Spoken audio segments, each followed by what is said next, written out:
नमस्कार दोस्तों, the social desk पर आपका स्वागत है। मित्रों, देश में भाजपा के ढाई दर्द हैं, या कहूँ कि ढाई पेन पॉइंट हैं। वेस्ट बंगाल, तमिलनाडु और बिहार।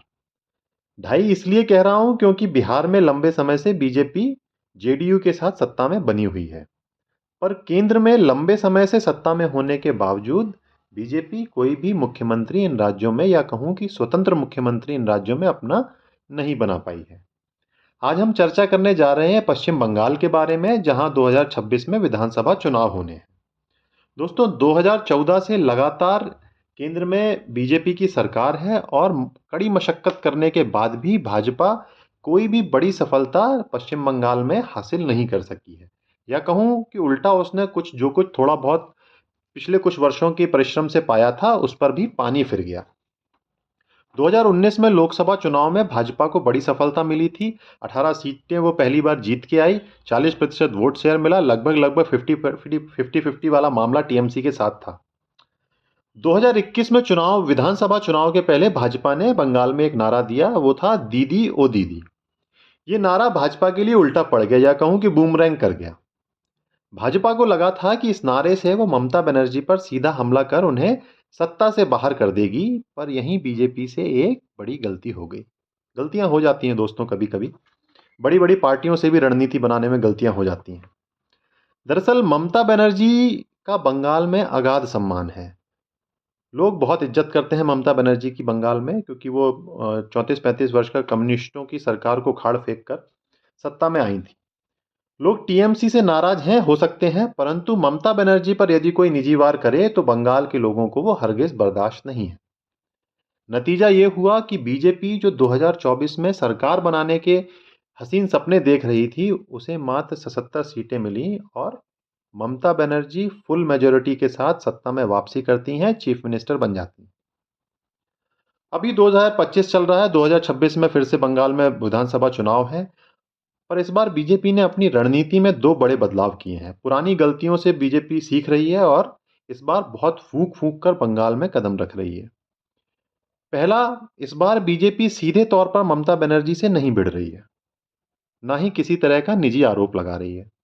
भाजपा इस बार टीएमसी पर निशाना साध रही है। टीएमसी के भ्रष्टाचार, कुशासन और गुंडागर्दी जैसे लोकल जो मुद्दे हैं उनको उठा रही है, क्योंकि ये बात सच है कि टीएमसी के कुशासन से वहां की जनता में नाराजगी है। दूसरा मुख्य बदलाव क्या है? आपने हाल ही में बंगाल में हुई रैली में मोदी जी के भाषण को सुना होगा, जिसमें वो जय श्री राम का नारा ना लगाकर अपने भाषण को जय काली माँ और जय दुर्गा माँ के उद्बोधन से शुरू करते हैं। भाजपा को समझ में आ गया है कि निश्चित ही बंगाल में लोग श्री राम का सम्मान करते हैं, वहां के जो हिंदू हैं उनकी श्री राम में आस्था है, परंतु बंगाली संस्कृति में दुर्गा पूजा का एक अलग स्थान है। लोग वहां मां काली के प्रति अटूट श्रद्धा भाव रखते हैं। दोस्तों, आइए नजर डालते हैं बंगाल में बीजेपी की पास्ट परफॉर्मेंस पर। पहली टेबल है जो स्टेट असेंबली इलेक्शन यानी विधानसभा चुनाव की परफॉर्मेंस दिखाती है, और दूसरी है जो कि लोकसभा चुनाव में बीजेपी की पास्ट परफॉर्मेंस को बंगाल में दिखाती है। 2016 से पहले बीजेपी को असेंबली इलेक्शन में एक भी सीट नहीं मिलती थी। वहां कम्युनिस्ट और कांग्रेस ही दो मुख्य पार्टियां हुआ करती थीं। 1991 की राम लहर ने भी बंगाल में वोट शेयर तो कुछ बढ़ाया बीजेपी का, परंतु उसे कोई भी सीट जिताने में सफल नहीं हो सकी।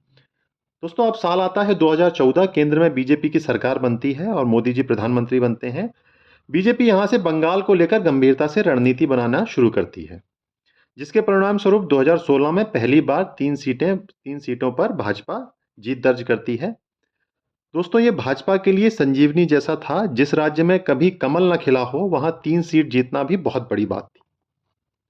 इसके बाद तो बीजेपी के कई बड़े नेता बंगाल में डेरा डाल लेते हैं। बड़े बड़े रणनीतिकार, बीजेपी के कद्दावर नेता वहां संघर्ष में जुट जाते हैं। अब साल आता है 2019 का, जहां लोकसभा चुनाव में भाजपा 18 सीट जीतकर बड़ा कीर्तिमान स्थापित कर देती है और लगभग 40% वोट शेयर बीजेपी को मिलता है और टीएमसी को मिलता है 43%। यानी कि बीजेपी और टीएमसी में के वोट प्रतिशत में बहुत ज्यादा अंतर नहीं रह जाता है। लगभग 50-50% पे मामला आकर 2019 के लोकसभा चुनाव में क्लोज हो जाता है। ये एक ऐसा मौका था जब बीजेपी ने बंगाल में टीएमसी की जड़ें हिला दी थी। भाजपा को लगने लगा था कि अब वह आगामी विधानसभा चुनाव में जो 2021 में होने वाले थे उसमें ममता बनर्जी को सत्ता से बाहर निकाल फेंकेगी। लेकिन 2021 विधानसभा चुनाव ने सब पलट दिया। बीजेपी ने लाख कोशिशें की लेकिन बंगाल का दिल नहीं जीत पाई। दोस्तों 2021 के विधानसभा चुनाव में बीजेपी को मात्र 77 सीटों पर संतोष करना पड़ा और उसका वोट प्रतिशत लगभग 38% पर आकर रुक गया। मतलब कि उसके वोट प्रतिशत में बहुत ज़्यादा कोई बढ़ोतरी देखने को नहीं मिली। पिछले उल्टा ये 1-1.5% कम हो गया पिछले लोकसभा चुनाव से। यह हार बीजेपी के लिए एक आंख खोलने वाली सच्चाई थी। ओ दीदी का नारा, दीदी ओ दीदी का जो नारा था, राष्ट्रीय एजेंडा और बाहरी बनाम बंगाली अस्मिता की लड़ाई, सब कुछ बंगाल की अपनी मिट्टी से नहीं जुड़ पाया। बीजेपी ने एक सीमा तक तो वोट शेयर बढ़ाया, लेकिन उसके आगे बंगाल की सांस्कृतिक दीवार आकर खड़ी हो गई। बंगाल ने साफ संदेश दिया, यहाँ की संस्कृति, यहाँ की पहचान, यहाँ की मिट्टी और मानुष की अपनी धुन है, जिसे बीजेपी समझने में भूल कर गई।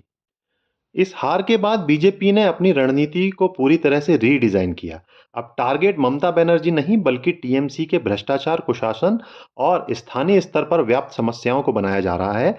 यह एक सूक्ष्म लेकिन बेहद प्रभावी बदलाव है।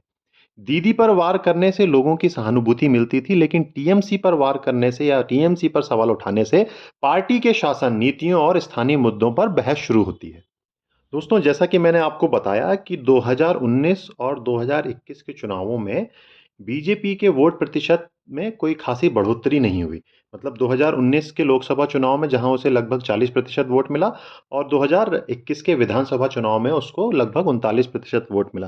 तो लगभग बीजेपी को समझ में आ चुका है कि उसके वोट प्रतिशत में कोई वृद्धि नहीं होने जा रही है। इसलिए अभी आप जैसा कि आप समाचारों में देख रहे हैं कि स्पेशल इंटेंसिव रिवीजन चुनाव आयोग ने शुरू कर दिया है। अगर ये बंगाल में लागू होता है तो कहा जा रहा है लगभग 1 से 3 करोड़ मतदाता मतदाता सूची से बाहर हो जाएंगे, जो कि माना जा रहा है कि टीएमसी का कोर वोटर है। इससे अपने आप ही टीएमसी का वोट प्रतिशत घट जाएगा। भाजपा को लगता है बहुत उम्मीद है इस स्पेशल इंटेंसिव रिवीजन से, क्योंकि वहां पर जो मेन वोटर है, जो कोर वोटर है टीएमसी का, वो बताते हैं कि वो बाहरी है।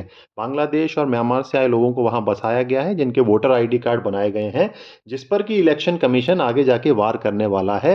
तो देखना दिलचस्प होगा कि स्पेशल इंटेंसिव रिवीजन के बाद कितने लोग एक्चुअल में बाहर होते हैं और उसका टीएमसी और भाजपा के वोट प्रतिशत पर क्या प्रभाव पड़ता है। लेकिन दोस्तों, बीजेपी के सामने एक और बंगाल में एक और बेहद संवेदनशील मुद्दा और है। 2021 के चुनाव के बाद बंगाल में बहुत बहुत भीषण हिंसा हुई थी। उस हिंसा में बीजेपी के कई कार्यकर्ताओं और समर्थकों को निशाना बनाया गया था। उस समय बीजेपी केंद्र में सत्ता में थी, लेकिन बंगाल में अपने समर्थकों की सुरक्षा के लिए भाजपा ने कोई ठोस कदम न उठा पाने का आरोप लगा। कई समर्थकों ने खुद को अकेला और छोड़ा हुआ महसूस किया। मित्रों, अब सवाल ये उठता है कि क्या ये कार्यकर्ता, ये समर्थक जो उस मुश्किल वक्त में खुद को असुरक्षित महसूस कर रहे थे, क्या वे फिर से बीजेपी के साथ जुड़ पाएंगे या क्या वे बीजेपी पर पुनः भरोसा जता पाएंगे? क्या बीजेपी उन्हें ये विश्वास दिला पाएगी कि इस बार वे उनके साथ खड़ी रहेगी? ये भावनात्मक जुड़ाव और भरोसे का इम्तिहान आने वाले चुनावों में बीजेपी के लिए एक कड़ी कसौटी साबित होगा। अगर बीजेपी अपने पुराने समर्थकों का विश्वास फिर से जीतने में कामयाब होती है, तो उसकी माटी मानुष को जोड़ने की रणनीति और मजबूत होगी। तो दोस्तों, बंगाल का चुनाव महासंघर्ष अब सिर्फ नारों और रैलियों तक सीमित नहीं है। ये ओ दीदी से टीएमसी पर निशाना साधने का बदलाव है। जय श्री राम के साथ जय मां काली को अपने सांस्कृतिक समावेश में लेने का नया कदम है। जल जंगल, माटी मानुष जैसे स्थानीय मुद्दों पर ध्यान केंद्रित करना बीजेपी की नई रणनीति है। वोटर लिस्ट की संभावित सफाई और सबसे बढ़कर चुनाव के बाद हिंसा से उपजे भरोसे के सवाल का जवाब बीजेपी को देना होगा। ये सभी पहलू मिलकर बंगाल के आने वाले राजनीति की दिशा तय करेंगे। क्या बीजेपी की ये बदली हुई बहुआयामी रणनीति बंगाल के दिल में जगह बना पाएगी या नहीं? क्या वो अपने उन समर्थकों का विश्वास फिर से जीत पाएगी जिन्हें उसने मुश्किल वक्त में देखा है? और क्या बंगाल अपनी दीदी के साथ ही खड़ा रहेगा या इस बार कोई नई कहानी लिखेगा? ये सब देखना बेहद दिलचस्प होगा दोस्तों। आपको क्या लगता है, बीजेपी की ये नई रणनीति बंगाल में कितना असर डालेगी और भाजपा चुनाव बाद हिंसा का मुद्दा बीजेपी के लिए कितनी चुनौती बनेगा? हमें कमेंट्स में अपनी राय जरूर बताएं। धन्यवाद।